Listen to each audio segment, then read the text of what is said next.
আমি এখন গণপ্রজাতন্ত্রী বাংলাদেশের সংবিধানের 148 অনুচ্ছেদে মাননীয় প্রধান নির্বাচন কমিশনার জনাব এএমএম নাসির উদ্দিনকে ত্রয়োদশ জাতীয় সংসদের সাধারণ নির্বাচনে নির্বাচিত সংসদ সদস্যদের শপথ পাঠ পরিচালনার জন্য বিনীত অনুরোধ জানাচ্ছি।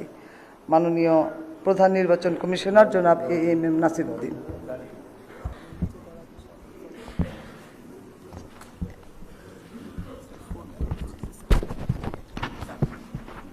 বিসমিল্লাহির রহমানির রহিম।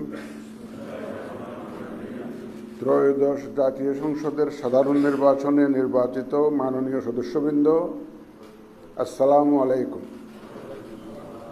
আপনাদেরকে আন্তরিক অভিনন্দন। এখন আপনাদেরকে শপথ বাক্য পাঠ করানো হবে। আপনাদেরকে অনুগ্রহ করে দাঁড়িয়ে শপথ পাঠ করার জন্য অনুরোধ করছি। উল্লেখ্য যে আমি শব্দটি উচ্চারণের পর মাননীয় সংসদ সদস্যগণ ডট চিহ্নিত স্থানে নিজের নাম পাঠ করবেন। আমি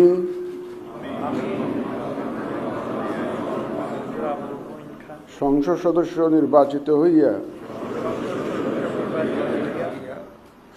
সশ্রদ্ধ চিত্তে শপথ বা দৃঢ়ভাবে ঘোষণা করিতেছি যে আমি যে কর্তব্যভার গ্রহণ করিতে যাইতেছি তাহা আইন অনুযায়ী ও বিশ্বস্ততার সহিত পালন করিব। আমি বাংলাদেশের প্রতি অকৃত্রিম বিশ্বাস ও আনুগত্য পোষণ করিব এবং সংসদ সদস্যরূপে আমার কর্তব্য পালনকে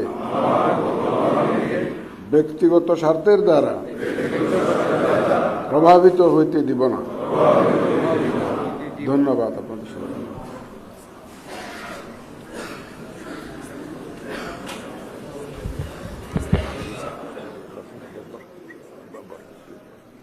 ধন্যবাদ মাননীয় প্রধান নির্বাচন কমিশনার এবং আজকের শপথ পাঠদানকারী জনাব এমএম নাসির উদ্দিন স্যারকে।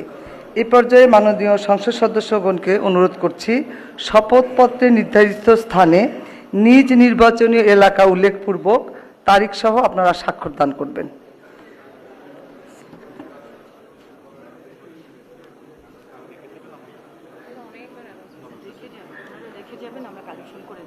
স্যার আমরা আপনার সিগনেচারে রেখে যাবেন, আমরা কালেকশন করে নিব স্যার। জি স্যার, জি স্যার, ফোল্ডারটা চেয়ারে রাখবেন স্যার, আমরা কালেকশন করে নিব। জি স্যার, জি স্যার। ফোল্ডার সম্বলিত শপথপত্র নিজ চেয়ারে রেখে যাবেন, আর কিছু বলার দরকার নেই স্যার। আপনারা স্বাক্ষরের পর সবাই খাওয়ার পরে যে নাস্তায় যাবে, ওটা ম্যাডামের এখানেও আছে।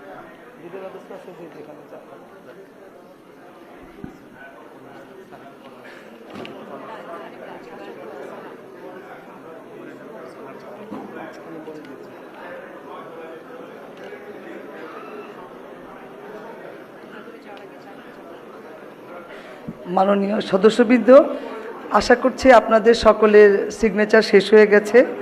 শপথ পাঠ পরিচালনাকারী মাননীয় প্রধান নির্বাচন কমিশনার জনাব এমএম নাসির উদ্দিন এর সদয়-অনুমতিক্রমে শপথ অনুষ্ঠান এখানেই সমাপ্তি ঘোষণা করছি।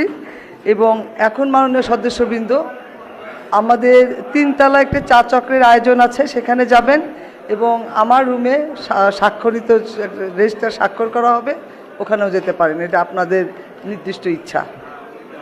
ধন্যবাদ সবাইকে।